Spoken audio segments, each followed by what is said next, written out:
नमस्कार दोस्तों, आत्मज्ञान चैनल में आपका स्वागत है। पौराणिक कथाओं के अनुसार मनुष्य जाति के कल्याण के लिए अनेक देवताओं ने कई बार पृथ्वी पर अवतार लिए हैं। उसी प्रकार गणेश जी ने भी आसुरी शक्तियों से मुक्ति दिलाने के लिए अवतार लिए हैं। तो दोस्तों, इस वीडियो में हम गणेश जी के 8 अवतारों के बारे में जानेंगे। पहला अवतार वक्रतुंड।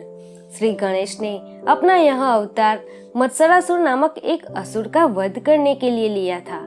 कहते हैं मत्सरासुर भगवान शिव का बहुत बड़ा भक्त था।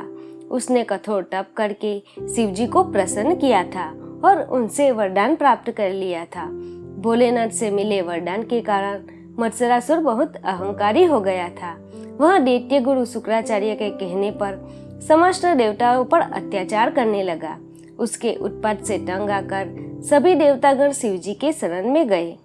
तब भोलेनाथ ने उन्हें गणेश जी से सहायता मांगने के लिए कहा। जब देवता गणेश जी के पास पहुंचे तब गणेश जी ने उन्हें आश्वासन दिया कि वे उनकी मदद जरूर करेंगे। इसके पश्चात उन्होंने वक्रतुंड का अवतार धारण कर न केवल मत्सरासुर का वध किया बल्कि उनके दोनों पुत्रों सुंदर प्रिय और विषय प्रिय का भी अंत कर दिया। दूसरा अवतार एकदंत। श्री गणेश के इस अवतार में इनकी 4 भुजाएं हैं, एक दांत, बड़ा सा पेट और गज के समान विशाल सिर है। भगवान के हाथ में पास, परशु और एक खिला हुआ कमल है। भगवान के इस स्वरूप के पीछे की कथा इस प्रकार है। महर्षि च्यवन ने अपने तपोबल से मद की रचना की थी जो उनका पुत्र कहलाया। मदासुर ने शुक्राचार्य से शिक्षा प्राप्त की थी और बहुत ही शक्तिशाली बन गया था। मदासुर अपनी शक्तियों का गलत प्रयोग करना आरंभ कर दिया था और देवताओं के विरुद्ध हो गया था। तब समस्त देवताओं को इसके अत्याचार से बचाने के लिए गणेश जी ने एकदंत अवतार लेकर इसका वध कर दिया था। तीसरा अवतार महोदर। गणेश जी के महोदर अवतार में उनका पेट बहुत ही बड़ा है। कहते हैं जब गणेश जी के बड़े भाई भगवान कार्तिकेय ने तारकासुर का वध कर दिया था तब प्रतिशोध लेने के लिए दैत्यों के गुरु शुक्राचार्य ने मोहासुर नामक दैत्य को देवताओं को पराजित करने के लिए तैयार किया था। किंतु जब उसका वध करने महोदर अपने मूषक पर विराजमान होकर उसके पास पहुंचे तो उसने बिना युद्ध किए ही हार मान ली और गणेश जी को अपना इष्ट देव बना लिया। चौथा अवतार गजानन। अपना यह अवतार गणेश जी ने लोभासुर नामक दैत्य का वध करने के लिए लिया था। एक कथा के अनुसार एक बार कुबेर कैलाश पहुंचे। वहां माता पार्वती को देखकर उनके मन में काम प्रधान लोभ उत्पन्न हो गया।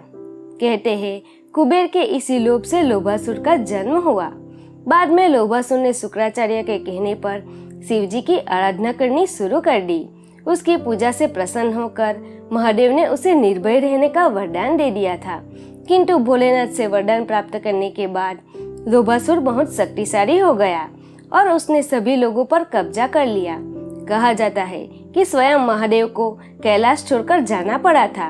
तब गणेश जी ने गजानन का अवतार लेकर लोभासुर का वध करने का निर्णय लिया। किंतु शुक्राचार्य के कहने पर इसने भी बिना युद्ध किए ही पराजय स्वीकार कर ली।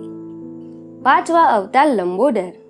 कहते हैं समुद्र मंथन के समय जब विष्णु जी ने असुरों से छल करने हेतु मोहिनी का रूप धारण किया था तब शिव जी उन पर मोहित हो गए थे। उनका शुक्र स्खलित हुआ था और इससे एक काले रंग के दैत्य का जन्म हुआ था जिसका नाम क्रोधासुर था। क्रोधासुर को सूर्यदेव से वरदान प्राप्त था कि वह समस्त ब्रह्मांड पर विजय पा सकता है। इस बात से सभी देवतागण चिंतित रहने लगे और क्रोधासुर से युद्ध करने का निर्णय लिया। तब गणेश जी ने लंबोदर अवतार में उस असुर को रोका, जिसके बाद वह सदैव के लिए पाताल लोक में चला गया। छठा अवतार विकट। जालंधर का विनाश करने के लिए भगवान विष्णु ने उसकी पत्नी वृंदा का सतीत्व भंग किया था। तब कामासुर नामक एक दैत्य का जन्म हुआ था।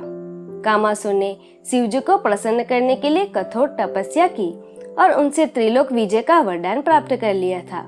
महादेव से वरदान पाकर कामासुर ने चारों ओर उत्पात मचाना शुरू कर दिया था, जिसके पश्चात गणेश जी ने विकट रूप धारण किया था और कामासुर का अंत कर दिया था। अपने इस अवतार में भगवान मोर पर विराजमान रहते हैं। 7वां अवतार विघ्नराज। एक कथा के अनुसार एक बार देवी पार्वती बहुत जोर से हंस पड़ी। उनकी इसी हंसी से एक विशाल पुरुष की उत्पत्ति हुई। माता ने उसका नाम मम रखा। बाद में मम वन में चला गया, जहां उसकी मुलाकात संबरासुर से हुई। मम ने संबरासुर से कई आसुरी शक्तियों का ज्ञान प्राप्त किया और गणेश जी की आराधना कर उनसे समस्त ब्रह्मांड पर राज करने का वरदान मांग लिया। बाद में संबरासुर ने अपनी पुत्री मोहिनी का विवाह मम से करा दिया। दैत्य गुरु शुक्राचार्य ने मम को दैत्यराज का पद दे दिया, जिसके पश्चात वो और भी बलवान हो गया और देवताओं पर अत्याचार करने लगा। उनसे सभी देवताओं को बंदी बनाकर अपने पास रख लिया। तब समस्त देवतागण गणेश जी का आह्वान करने लगे। गणेश जी ने विघ्नराज का अवतार धारण कर देवताओं को मम की कैद से आजाद कराया था। 8वां अवतार धूम्रवर्ण। गणेश जी के इस अवतार में उनका वर्ण धुएं जैसा है। भगवान के हाथ में भी सर्पास है, जिससे ज्वालाएं निकलती है।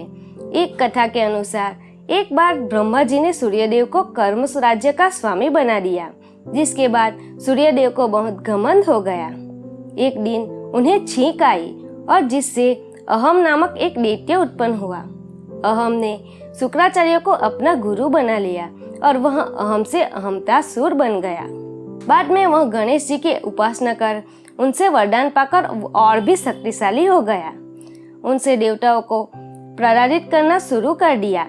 तब गणेश जी ने धूम्रवर्ण का अवतार लेकर अहमतासुर का वध कर देवताओं को उनके अत्याचारों से मुक्त करवाया। तो दोस्तों, ये थे भगवान गणेश जी के 8 अवतार। अगर आपको भगवान विष्णु के 10 अवतारों के बारे में जानना है तो डिस्क्रिप्शन बॉक्स में दिए गए लिंक पर क्लिक करें। मेरी चैनल को सब्सक्राइब करें और वीडियो को लाइक और शेयर करें। धन्यवाद।